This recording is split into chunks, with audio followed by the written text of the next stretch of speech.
La méthode Toshio s'occuper.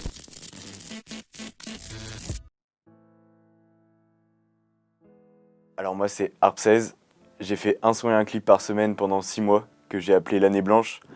Et Gilero, c'est avec lui qu'on fait tout en fait, on réfléchit à... C'est-à-dire que lui il va plus s'occuper au niveau de la composition et de la prod, mais je vais me permettre d'y toucher et puis comme moi je vais écrire mon texte, mais lui il va dire bah non mec, faut pas dire ça, ou des trucs comme ça, enfin bref on s'aide mutuellement, on s'aide dans nos domaines et puis on fait juste de la musique ensemble. Et puis sinon quand je dis on, c'est aussi pour les clips, on a un petit groupe de 4 où on gère le projet un peu Harp16 ensemble. On est une très bonne équipe, c'est que de la passion, on y met tout notre cœur, on y va à fond. Notre univers, c'est un univers sincère, théâtral, énergique, qui est en style musical, on peut dire que c'est de la pop, du rap. En tout cas pour ce qui a été fait. Pour la suite, je sais pas. Peut-être que ce sera du metal hardcore plus tard. J'ai commencé la musique en faisant de la caisse claire dans les bagades bretons. Ce qui m'embêtait avec cet instrument-là de la caisse claire, c'est que c'était dur d'improviser tout seul ou quand tu voulais en faire tout seul, c'était dur. C'est souvent un instrument de groupe. Donc après, petit à petit, je suis allé vers le piano, qui était un instrument un peu plus facile, qui était un instrument plus solitaire. Et puis petit à petit, je me suis mis à chanter, à rapper avec le piano.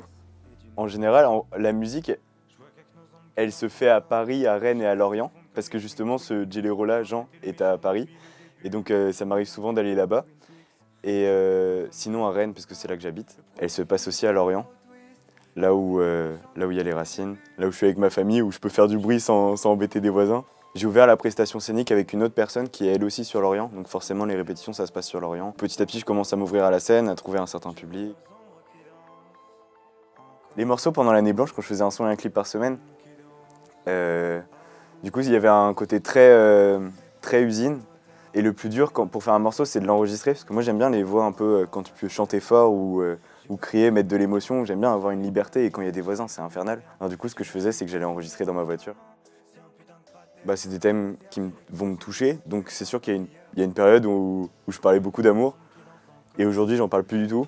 Plus je vais essayer de m'ouvrir à ce qui se passe autour de moi, et en ce moment ce qui se passe autour de moi c'est surtout par rapport à l'orientation. Et c'est vrai qu'on nous demande, on nous demande une raison de vivre, quoi. On nous demande d'aimer notre métier, des choses comme ça, et c'est pas facile quand t'as tout devant toi.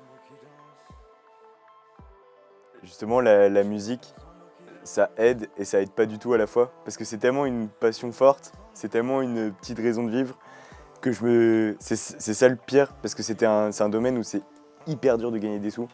Il y a des milliards de thèmes possibles, et en fait ce qui est important c'est l'angle de vue, je pense que tu y apportes. Ce qui me passionne c'est les idées en fait. C'est les idées, et j'adore en fait avoir des idées et j'adore en trouver avec gens. J'adore quand je vais voir une vidéo, je vais pas forcément être impressionné par la technique utilisée, un peu comme tout le monde, mais je vais surtout être dire « Ouah, l'idée !» Je vois nos ombres qui dansent. Je vois nos ombres qui dansent. Encore. Je vois nos